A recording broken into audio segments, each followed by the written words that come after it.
And joining us now for more is Neamin Zeleke, who belongs to Global Ethiopian Advocates Nexus. Thank you so much for taking the time to join us today. Now, I know here in the United States, we tend to remain blind to a lot of the civil wars happening in Africa, but Ethiopia has been relatively stable compared to many African nations. In fact, it famously is the only African nation that was not outright colonized. Can you give us the details of this conflict and why it is important for Americans to know about? Thank you for inviting me.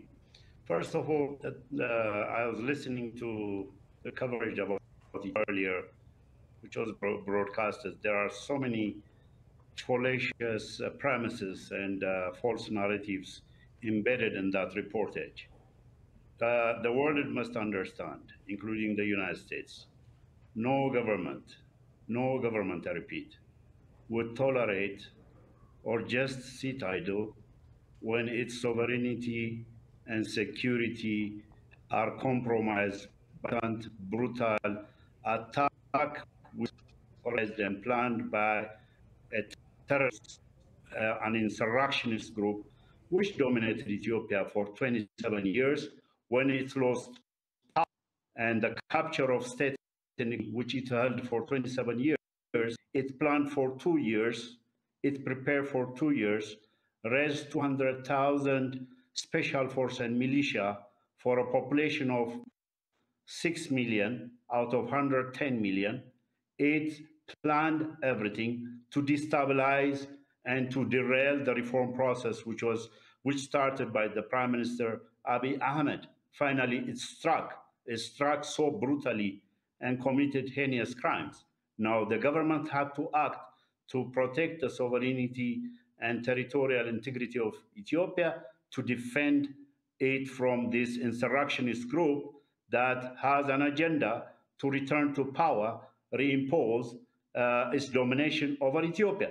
If it doesn't succeed in achieving its aim, then it has vowed officially in public domain it will work to destabilize and disintegrate Ethiopia.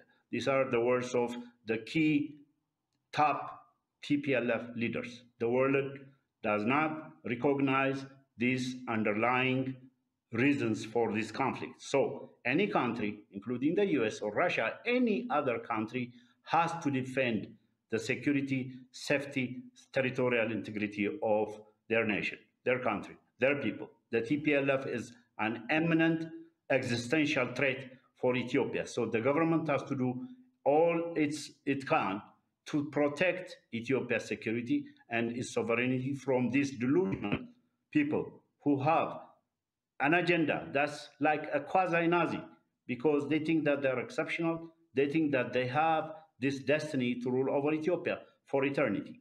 That is the fact, the source of this conflict.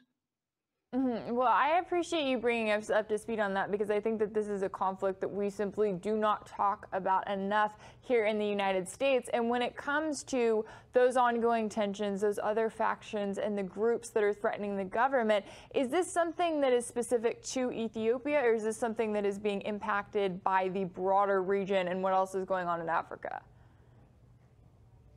Well, obviously, why you don't hear a lot of the facts which I highlighted why this conflict started is because the United States, the Biden administration in particular, key leaders within the Biden administration were longtime allies of the TPLF.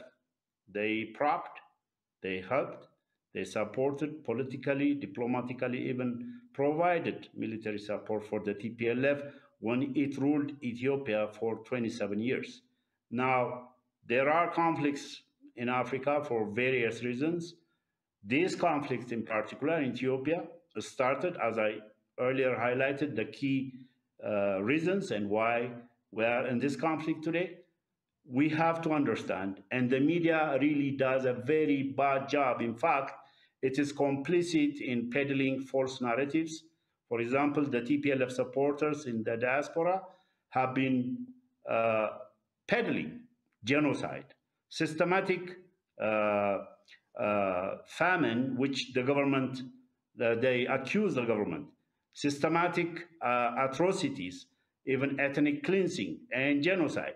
These false narratives, which have been dispelled by the UN and the Ethiopian Human Rights Commission, have been peddled by the mainstream media like CNN and Reuters. Now they have proven to have no ground, according to a UN report just released on November 3rd, last week. Because such narratives, policymakers and lawmakers in the United States have been repeating and upping these narratives. And the TF, during its 27 years tenure, impunity and state terror, it was very, very smart, and it placed its apparatchiks, its members within the UN system, within the media system. It has many long-time allies, even the Biden administration, like Susan Rice and Blinken, Gail Smith, who is now an advisor at State Department.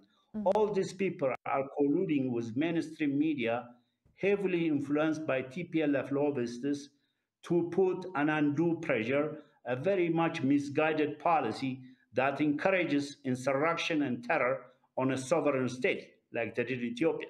And they put a moral equivalency between a terrorist insurrectionist TPLF and a legitimate elected government of Ethiopia to come to a negotiating table. How can you negotiate even when you speak? According to Amnesty International, the TPLF is committing atrocities in Afar and Amara region, is accused of raping, gang raping hundreds of women in Amara region. It is invading and destroying properties, public properties, including hospitals and schools. So this is the condition. And this group, as I said, its leaders are delusional. Their agenda is to come back, to return to power, which they enjoyed for undue privilege and power for 27 years, with the total monopoly and control of the military, security, and economy of Ethiopia. Now, the reason why this conflict started, I reiterate, is because the TPLF lost power, and the Prime Minister Ahmed Ali, he launched a series of political and economic reforms, which in effect took that control, that monopoly the TPLF enjoyed for 27 years with a direct complicity and support of the US and most of the European countries. All righty. Well, I appreciate your time and insight on this one. Unfortunately, we're out of time. Neamin Zeleke, thank you so much for joining us today. Thank you so much.